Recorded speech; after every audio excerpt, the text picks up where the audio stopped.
नमस्कार, आप देख रहे हैं प्रथम स्वर। मैं राकेश रमन आपका स्वागत करता हूँ।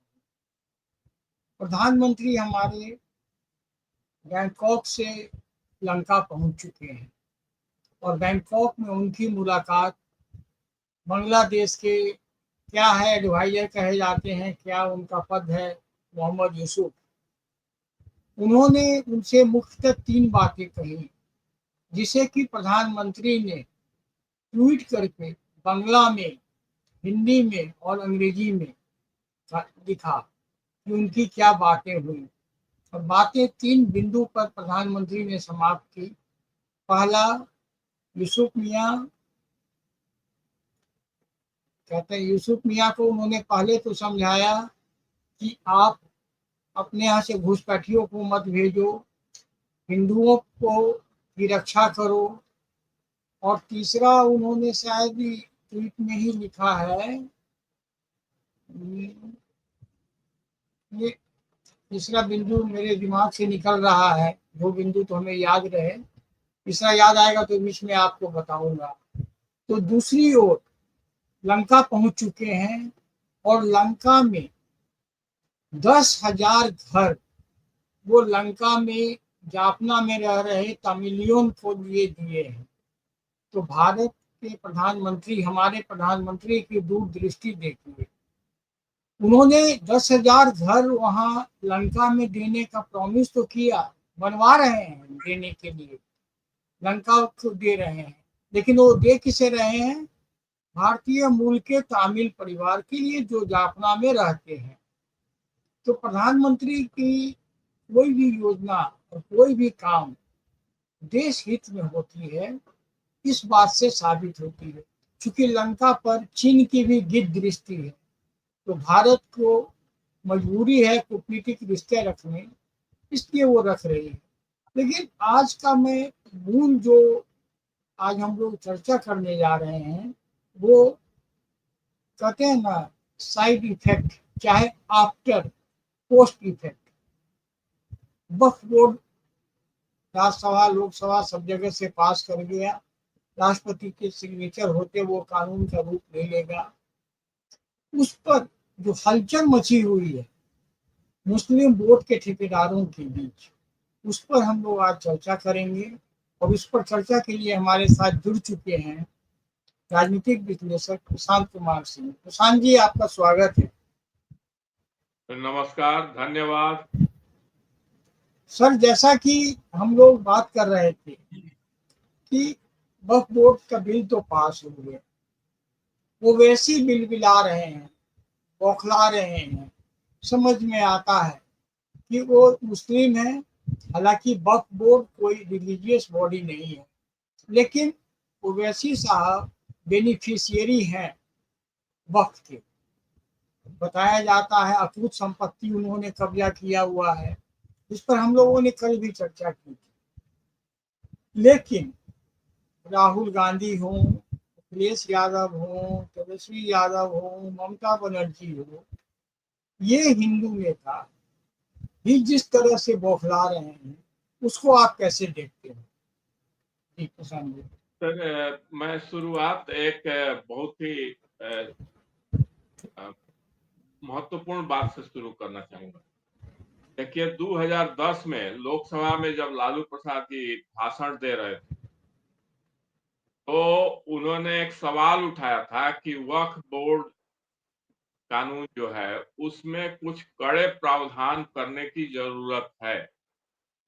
और इसका आधार उन्होंने बताया था कि पटना के फ्रेजर रोड में बंगला चौराहा के आसपास वाला एरिया में वक्फ बोर्ड पर काबिज लोगों ने जमीन के बारे में इतनी धांधली की है कि उसके उसको अनदेखा किया जाना ठीक नहीं है, उसमें कड़े प्रावधान होने चाहिए। सर, मैं बता दूं कि पटना का जो सबसे महंगा जगह है, सबसे महंगा इलाका है, वो बंगला चौराहा और फ्रेजर रोड। तो वहां पर वक्फ बोर्ड की संपत्ति में इतनी लूट, इतनी बड़ी धांधली लालू जी को पच नहीं रहा था। लालू जी हालांकि खुद घोटाला में सजा पा है, और घोटालों के लिए पूरा कुख्यात रहे हैं। उनके 15 साल के जंगल राज में घोटाला घोटाला घोटाला, अपहरण, बलात्कार, हत्या और जंगल राज सब तो था ही, लेकिन घोटाला उनका प्रमुख रहा। क्योंकि रेल मंत्री बने तब भी घोटाला, जमीन के बदले नौकरी वाला। और वैसे व्यक्ति को लग रहा था कि वक्फ बोर्ड में इतना ज्यादा घोटाला हो रहा है, लेकिन आज क्या मजबूरी हो गई कि उसी वक्फ बोर्ड में जब संशोधन किया जाने लगा और वर्तमान सरकार यानी मोदी जी की सरकार ने उस वक्फ बोर्ड में सुधार करने और वक्फ बोर्ड की संपत्तियों की लूट न हो, और जिस पर्पस के लिए वक्फ बोर्ड बनाया गया है यानी गरीबों की सहायता के लिए, वो पर्पस सर्व हो, इसके लिए जब कानून बनाने संशोधन करने का काम किया, तब ये लोग वोट बैंक की लालच में, तुष्टीकरण की लालच में ये लोग मुखालफत में उतर आए और इतना तीखा हो गए कि तेजस्वी प्रसाद यादव जो विपक्ष के नेता हैं बिहार विधानसभा में, उन्होंने तो यहां तक कह दिया कि हम सत्ता में आएंगे तो इसके उठाकर कूड़े में फेंक देंगे। भाई भारत की पंचायत ने, महापंचायत ने, भारत की चुने हुए सदन संसद ने, और जो जनतंत्र का सबसे प्रमुख पिलर होता है, जो संविधान का सबसे प्रमुख अंग होता है, उसका पास किया हुआ कानून के बारे में इतनी ओछी ढंग से, इतनी अभद्र ढंग से, इतनी अपमानजनक ढंग से बोलना, इसको थोड़ा सा सभ्य भाषा में भी बोला जा सकता था कि हम पुनः उस कानून को संशोधित करेंगे, ये भी बोला जा सकता था, लेकिन उठाकर कूड़े में फेंक देंगे। आप किसका अपमान कर रहे हैं? संसद का अपमान कर रहे हैं। आप किसका नहीं, अपमान कर रहे हैं? गणतंत्र का अपमान कर रहे हैं। देश सबसे की बड़ी बात जनतांत्रिक नहीं, व्यवस्था का अपमान कर रहे हैं। जी सर, सबसे बड़ी बात, वो राज्य के डिप्टी सीएम रह चुके हैं और बिल्कुल। उसके बाद उनको इतना अकल नहीं है क्या? उनके पास इतने दिमाग नहीं बचे कि संसद का बनाया कानून को आप नहीं बदल सकते, ये आपको अधिकार ही नहीं है। लेकिन इस तरह का बयान देते हैं। जानते हैं, उन लोगों के बयान को सुनकर गुस्सा होने की जरूरत नहीं है। अब तो मैं उनको जब इस बयान को सुना तो मुझे वो एक पिक्चर का गाना का 2 लाइन पहला याद आ गया, मुफड़ा, इब्तिदाए इश्क है, रोता है क्या, आगे आगे देखिए होता है क्या।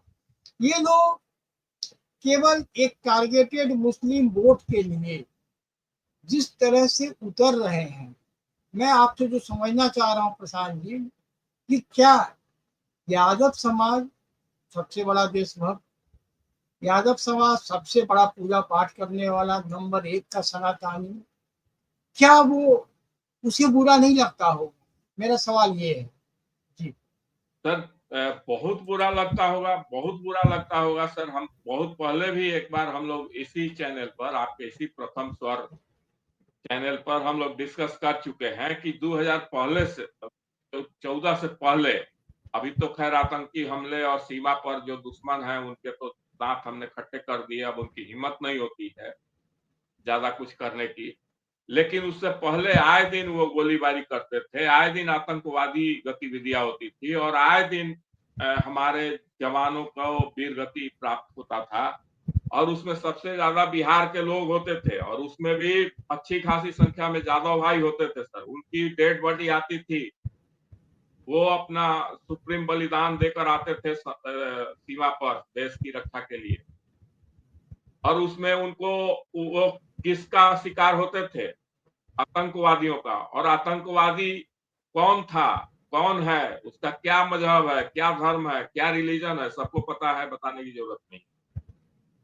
तो उस तरह की, और उसके बाद फिर तुष्टीकरण करके फिर उसी स्थिति को पुनः से लाने की कोशिश करना, 2014 से पहले वाली स्थिति इस देश में बने, तमाम जगह आतंकी घटनाएं हो, बम धमाके हो, लोग मारे जाए, बेगुनाहों की हत्या हो, कत्लेआम बिल्कुल हो, यही ठीक यही है, चाहते हैं ना तेजस्वी यादव? पृथ्वी यही यादव चाहते ये, हैं। लेकिन बिहार की ही बात करूं सर, तो बिहार में नीतीश कुमार पसमानदाओं के लिए, अति पीछे मुसलमानों के लिए जितने काम किए, लालू यादव केवल वोट बैंक, वोट लेने वाले लोग रहे। उनके भले के लिए अगर कुछ भी काम हुआ तो एनडीए के शासन में ही हुआ। ये एक सच्चाई है जिसको कोई नकार नहीं सकता। क्या मुसलमान इतनी बेगैरत हो गया है कि उसे अपना भलाई नहीं दिखेगा, या मुसलमान अब भी इतना कमजोर है ज्ञान के, जैसे कि तेजस्वी का ज्ञान है, कि उसके पास अपना विवेक नहीं है कि वो सही गलत का फैसला कर सके? सर इसमें दो बात ध्यान देने लायक है। सर जो हम लोगों ने देखा था कि साल भर किसान आंदोलन के नाम पर लोग दिल्ली के बॉर्डर पर बैठे रहे और महंगे महंगे काजू किशमिश बादाम और सारी दुनिया की महंगी चीजें वहां इंतजाम थी, दारू से लेके हर चीज तक, और करोड़ों रुपया प्रतिदिन खर्चा होता था। लगता ही नहीं था कि वो 5 स्टार 7 स्टार से कम का आयोजन है कार्यक्रम। तो क्यों ऐसा था कि उसमें वो किसान नहीं थे, वो बिचौलिए थे, दलाल थे, और नहीं, जो वो भारी ठीक है। मुनाफा कमाते थे। वही चीज वक्फ बोर्ड में है सर। वक्फ बोर्ड में कहीं भी, अभी मैं सुन रहा था हमारे बिहार के महामहिम राज्यपाल महोदय आरिफ मोहम्मद खान जी बोल रहे थे कि वक्फ बोर्ड का जो ये है, दो चीज उन्होंने बताया कि वक्फ बोर्ड मतलब अल्लाह की प्रॉपर्टी है, एक तो। दूसरा कि उसमें फकीर और मुस्किन दोनों की भलाई के लिए उसका उद्देश्य है। मुस्किन मतलब गैर मुस्लिम गरीब, और फकीर मतलब मुस्लिम गरीब, यानी मुस्लिम और गैर मुस्लिम दोनों ही गरीबों का उससे भला होना चाहिए। लेकिन गरीबों का भला तो दूर, उन्होंने कहा कि जो तलाकशुदा महिलाएं, जो विधवा महिलाएं, जो अनाथ महिलाएं, बेसहारा महिलाएं, उनको आज तक 1 रुपए की सहायता उस वक्फ बोर्ड से नहीं मिला।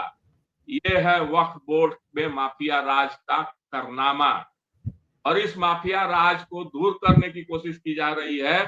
तो सारे सेकुलरिस्ट, सेकुलर ब्रिगेड बिलबिला रहा है। क्यों बिलबिला रहा है सर? क्योंकि उनकी साठ-गांठ ठेकेदारों से है। उनकी साठ-गांठ इसमें जो चल रहे हैं माफिया, जो जमीन के नाम पर ग्रैबिंग के नाम पर और तरह तरह से हथकंडे करके अरबों रुपए कमा रहे हैं, करोड़ों रुपए कमा रहे हैं, कमाई कर रहे हैं, बेईमानी कर रहे हैं, लूट रहे हैं, जो लालू जी ने भी कहा था 2010 में। खुद तो कहा। वो चीज जो हो रही है, तो उससे जो उनको लगता है कि उससे वो वंचित हो जाएंगे और उनकी अच्छी खासी आमदनी का स्रोत खत्म हो जाएगा, इसके कारण ये सारा गोलबंदी हो रहा है।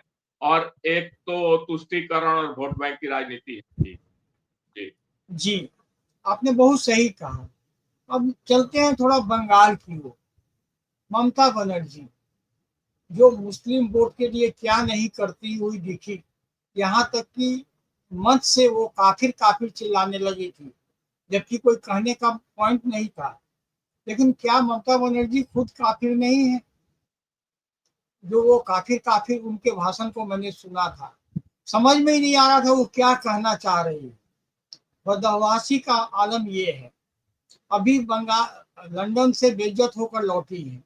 सीपीएम के कैडर ने वहां, इनकी एसएफआई के लड़कों ने वहां इनको जब सवाल किया बंगाल के बारे में, तो मुस्लिम क्या इतना अंधा या धर्मांध होता है कि उसे विकास से कोई मतलब नहीं है? नंबर 1 पॉइंट ये है। और बंगाल में कभी सीपीएम का शासन रहा है, और आज की ये खबर है सर कि दंतेवाड़ा में 75-76 नक्सलाइट सीज फायर की मांग कर रहे हैं। अरे कोई तुम दूसरे देश थोड़े हो, लेकिन उनके मांग से समझ में आता है उनका मेंटेलिटी। अरे कम्युनिस्ट कैसे नंगे हो रहे हैं ये देखिए। आज वहां छत्तीसगढ़ में अमित शाह भी पहुंचे हुए हैं, लेकिन उन 76 लोगों ने जाकर जानते हैं कहाँ सरेंडर किया? तेलंगाना में, क्योंकि वहां कांग्रेस की सरकार है। और वो जो 76 लोग सरेंडर किए हैं, यानी सोचने वाली बात है, सब सीपीएम के कार्ड होल्डर हैं सर। ये आप सोचिए, दुर्दांत इनामी नक्सली, they are supreme card holder of CPM. अब आपसे मैं जानना चाहूंगा ये बप पर ममता क्यों खड़ी है, और इसको भी आप जोड़ के बताएं। जी बिल्कुल, ये खैर ये तो है ही, जो सीपीएम है, सीपीआई है, ये लोग ओवर्ट हैं, और जो नक्सल एक्टिविटीज है वो कवर्ट है। ये तो सारे, लेकिन है सबका एम एक ही है, देश के अंदर अराजक स्थिति बनाना, संवैधानिक व्यवस्था को विफल करना। ये सारी चीजें इन लोगों की तो है ही। और ममता बनर्जी ने तो बंगाल का सत्यानाश कर ही दिया है। वहां इंडस्ट्री भाग गए सब, वहां कैडर राज है, वहां गुंडा राज है, वहां वसूली पर आधारित सारी व्यवस्थाएं चल रही हैं, गरीबी चरम पर है, कोई विकास का काम नहीं हो रहा है। और बांग्लादेश से जो घुसपैठियों की तादाद बढ़ रही है, धीरे धीरे बंगाल की बहुत सारे जिला, अधिकांश जिला हम कहें कि डेमोग्राफी बहुत तेजी से चेंज हुआ है और बहुत खतरनाक स्थिति उत्पन्न हो गई है। ये भी सब चीजें ध्यान में रखने की चीज है। सर एक चीज और अब वक्फ बोर्ड के संदर्भ में मैं कहना चाहूंगा, बहुत महत्वपूर्ण चीज है सर। इसका अगर हम लोग नहीं जिक्र करेंगे तो फिर इस पर नहीं, चर्चा बिल्कुल करने का कोई मतलब नहीं रह जाता। कीजिए। देखिए, राहुल गांधी और उनकी बहन प्रियंका गांधी दोनों ही लोकसभा के सदस्य हैं। प्रियंका गांधी, कांग्रेस पार्टी ने व्हिप जारी किया था कि सभी लोग उपस्थित रहेंगे और वक्फ बोर्ड संशोधन विधेयक के खिलाफ वोटिंग करेंगे। प्रियंका गांधी संसद में आई ही नहीं, एक बात। दूसरी बात कि राहुल गांधी उस पर मुंह खोले ही नहीं, कुछ बोले ही नहीं। ये जो रहस्य है, क्यों आखिर है, इसको सर बिल्कुल डिकोड किया जाए। इसका बिल्कुल कारण ये है सर, इसका कारण ये है कि केरल में लगातार क्रिश्चियन ऑर्गेनाइजेशंस वक्फ बोर्ड की दादागिरी के खिलाफ ये कर रहे हैं प्रदर्शन। और जो है उनकी, जैसे एक केरल के मुनम्बम जगह है, यहाँ 600 ईसाई परिवारों ने उनके उनके निजी 400 एकड़ जमीन पर किए गए दावे के खिलाफ लगातार प्रदर्शन कर रहे हैं कई पीढ़ियों से। केरल के और ये बहुत तो सारे ये क्रिश्चियन सोसाइटी हाँ ने भी ये सपोर्ट भी किया था वक्फ बिल का, हाँ संशोधन का। ये तो एक एक छोटी सी घटना मैं बता रहा हूँ कि 400 एकड़ 600 ईसाई परिवारों के का जो निजी संपत्ति है, उस पर वक्फ बोर्ड ने दावा जताया है। इस तरह से अनेकों विवाद है पूरे केरल में। अब ये राहुल गांधी और प्रियंका गांधी का चुप्पी का या एब्सेंट रहने का मुख्य कारण ये है कि यदि वक्फ बोर्ड पर कुछ बोलते हैं तो क्रिश्चियन नाराज, केरल वाले, वहां से दोनों भाई बहन चुनाव लड़ चुके हैं, एक तो वहां से सिटिंग सांसद हैं, एक पूर्व सांसद है वहां से। और नहीं बोलते हैं तो मुसलमान नाराज, तो अपने न बोल के अपने पार्टी वालों को उन लोगों ने बुलवाया है। तो ये जी सब चीजें भी लोगों को समझने की जरूरत है कि तुष्टीकरण की राजनीति ने, वोट बैंक की राजनीति ने इन लोगों के चरित्र में कितना पतन, कितना गिरावट ला दिया है, कितना भयंकर अवसरवादिता का प्रदर्शन किया है इन लोगों ने। इन सब चीजों को भी जनता को नोटिस लेने की जरूरत है। बिल्कुल आपने सही कहा, राहुल गांधी ने एक तरह से मुसलमानों को धोखा दिया है। अगर ये कहा जाए, ये साफ है। जब उनके लिए बात होनी चाहिए थी, वो नेता प्रतिपक्ष भी हैं, he is enjoying the post of leader opposition, और उसके बाद भी आप नहीं बोल रहे हैं। इसका मतलब है कि आपने साफ साफ मुसलमानों को धोखा दिया, और मुसलमानों को मुगालते में रखने के लिए सुप्रीम कोर्ट जाने का आपने ड्रामा किया या करवाया। लेकिन सुप्रीम कोर्ट क्या कर लेगा जब संसद के दोनों कानून पास हैं? इसका कुछ भी नहीं कर सकता सुप्रीम कोर्ट। ये राहुल गांधी को भी पता होगा, ये ओवैसी को भी पता होगा, या और जितने लोग भी कोर्ट में जा रहे हैं इसके खिलाफ, सबको पता है कि इसका अंजाम क्या होगा, लेकिन उनको तो मालूम है कि एक मैं बात थोड़ा सा वोट चला जाऊंगा, मुसलमान खुश होकर हमको ही वोट देगा। जी। हाँ, अब एक बात इसी संदर्भ में जो सर आपने बताया उसी को मैं थोड़ा सा आगे बढ़ाना चाहता हूँ। एक बात और है कि जैसे अभी तक जो हम लोगों के नोटिस में आया है वो आया है कि एक ओवैसी की पार्टी सुप्रीम कोर्ट में जा रही है इस संशोधन के खिलाफ। ये जो कांग्रेस कानून भी जा पारित रही है। हुआ है, हाँ, संसद के दोनों सदनों से पारित हो गया, अब राष्ट्रपति का सिग्नेचर हो जाएगा तो ये कानून बन जाएगा। इसके खिलाफ ओवैसी की पार्टी जा रही है सुप्रीम कोर्ट में। एक कांग्रेस के जो किशनगंज बिहार से सांसद हैं डॉक्टर मोहम्मद जावेद, उन्हीं वो के थ्रू सुप्रीम कोर्ट गई जा है। रहे हैं। एक आम आदमी पार्टी के अमानतुल्लाह खान जा रहे हैं। ये तीन पार्टियों ने अभी तक घोषणा किया है, और भी लोग जा सकते हैं, हो सकता है। तो एक चीज तो ये सर, दूसरी चीज एक मैं नाम भूल गया। एक सांसद महोदय ने इसी वक्फ बोर्ड पर चर्चा के दरमियान संसद में कहा, ये जो सुप्रीम कोर्ट है, जो संसद से कानून पारित होते हैं, राष्ट्रपति का सिग्नेचर हो जाता है और उसके बाद अपना सुप्रीमेसी सुप्रीम कोर्ट दिखाता है कि हम उस कानून को नल एंड वॉइड कर देंगे। और वो बता रहे थे कि वो वकालत भी करते हैं और वो कभी सुन रहे थे कि उसको संसद से पारित होने दीजिए ना, यहाँ उसको खत्म कर दिया जाएगा। तो वो बता रहे थे कि ये चिंता का विषय है। संसद जो है जनता का चुना हुआ प्रतिनिधि सभा है, बिल्कुल वो आपकी जनता की बात। आवाज है, जनता की आवाज है, जनता बिल्कुल की शक्ति है वो संसद। और उससे संसद ऊपर अकाउंटेबल है। अकाउंटेबल है जनता के प्रति, बिल्कुल। वो गलत करेगा तो जनता उसको सजा दे देगी इलेक्शन में, सही करेगा तो जनता उसको पुरस्कार देगी इलेक्शन में। लेकिन दरअसल ये सुप्रीम कोर्ट उससे ऊपर जाकर अपनी सुप्रीमेसी दिखाना, ये तो सर प्रजातंत्र को एक तरह से लंगड़ी बनाने की कोशिश करना है। नहीं, बिल्कुल, और ये इस कारण ही हम लोग चर्चा कर रहे हैं कि जुडिशियल रिफॉर्म की बहुत ज्यादा जरूरत है। ये लोग शायद भूल गए हैं, अपने आप को इतना सुपर समझने लगे हैं कि उनसे गलती हो रही है। उनको भी अकाउंटेबिलिटी, अब ये रिफॉर्म के जरिए उनको अकाउंटेबल बनाना होगा। आखिर वो कौन है, आखिर क्यों है, हर चीज का जो उनको अधिकार दे दिया गया, शायद इस कारण हो रहा है। लेकिन खैर वो आज का विषय नहीं है। लेकिन हाँ, जुडिशरी को भी अकाउंटेबल बनाने के लिए कुछ कारगर उपाय इसी संसद को करने होंगे, जिस संसद को बार बार धक्का बताने की कोशिश सुप्रीम कोर्ट के द्वारा की जाती है। अब आते हैं सर अखिलेश यादव। अखिलेश यादव ने भी वक्त के समय में, उन्होंने वक्त के बारे में तो एक लाइन नहीं बोला, लेकिन आए बाएं साए जो होता है और सारे मुद्दों पर उन्होंने चर्चा की। लेकिन उनके एक बयान जो काफी खतरनाक लगे, कहे अब हम लोग पीडीए को भी बांटेंगे, मतलब हिंदुओं को बांटेंगे, पिछड़ों को भी बांटेंगे, दलितों को भी बांटेंगे, आदिवासियों को भी बांटेंगे। आखिर ये करके वो क्या हासिल करना चाहते हैं?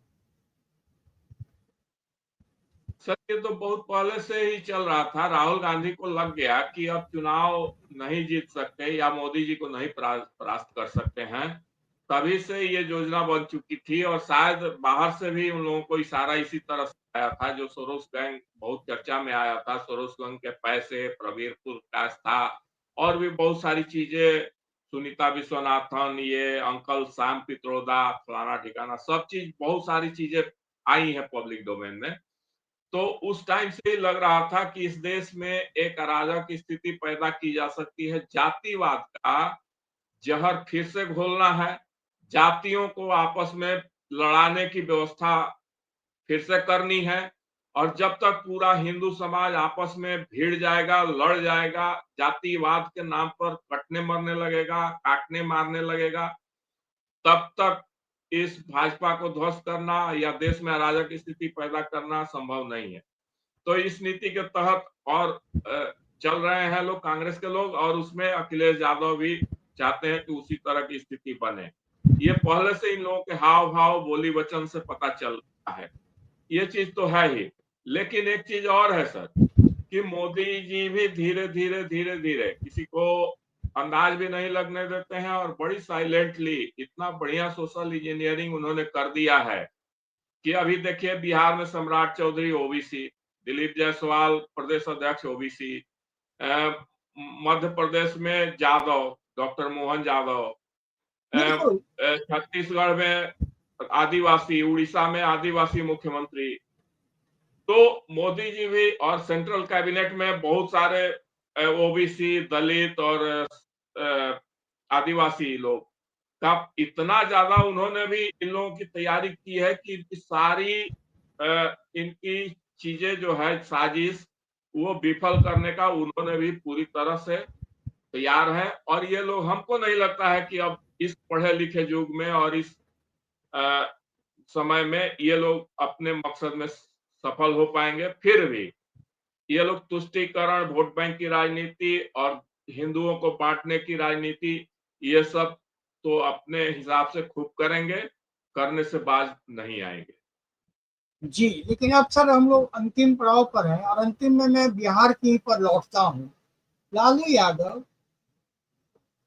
फिट रहते हैं, कैंपेन करते हैं, बयान देते हैं, चुनाव की सारी तैयारियों में दिखते हैं, लेकिन जैसे ही अदालत का डेट आने लगता है उनका स्वास्थ्य खराब हो जाता है और वो हॉस्पिटलाइज हो जाते हैं। इसको आप कैसे देखते हैं? क्या कोर्ट हमारा इतना अंधा बहरा हो चुका है कि उसे कुछ दिखता ही नहीं? वो तो है ही सर, वो तो हर केस में देखने को मिलता है। और शाम को तो वीडियो में बहुत सारे जले हुए नोट और नहीं जले हुए नोट दिखाई पड़ते हैं और अगले दिन कुछ भी वहां नहीं दिखाई पड़ता है।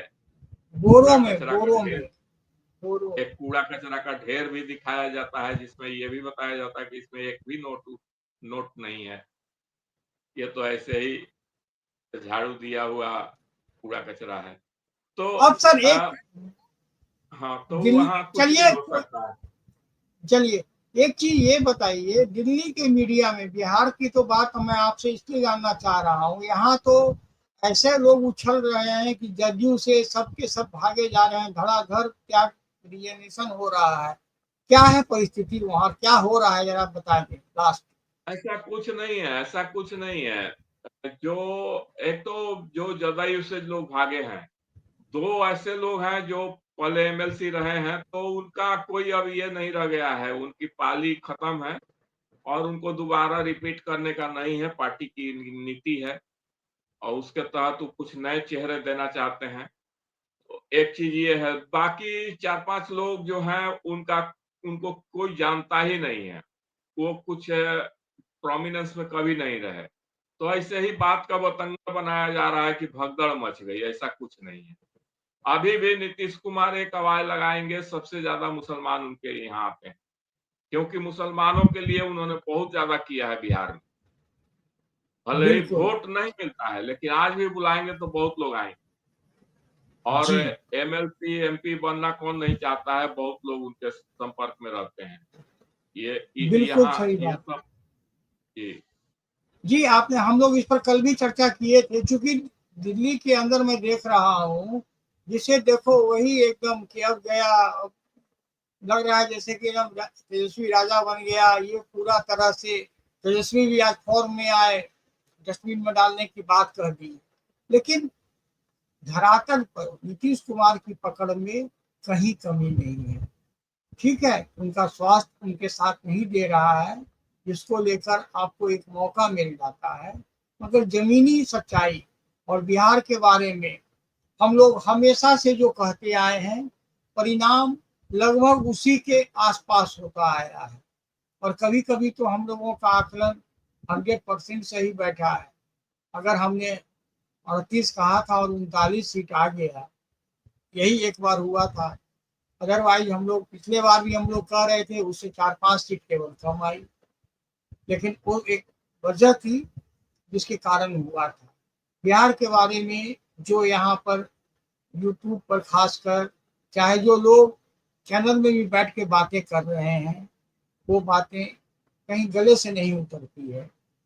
जदयू नीतीश के साथ है और नीतीश के साथ मुस्लिम भी उसी तरह से हैं जैसे पहले थे। वोट पहले भी वो कहाँ देते थे, जिस कारण तो जदयू के नेता लोग नाराज हुए हैं। भाई बूथ वाइज तो अब निकल के आ जाता है ना, कहाँ कितने वोट पड़े। जहां पर आपकी संख्या 1000 है और वहां पर हमको वोट नहीं मिल रहा है, इसका मतलब तो यही होता है। और यही कारण था कि लोग खुले तौर पर कभी कोई नेता नहीं बोलता है, लेकिन जदयू के सांसदों ने बोला था। उस दिन ही मुसलमानों को सोचना चाहिए था कि उनकी विश्वसनीयता अब खतरे में है।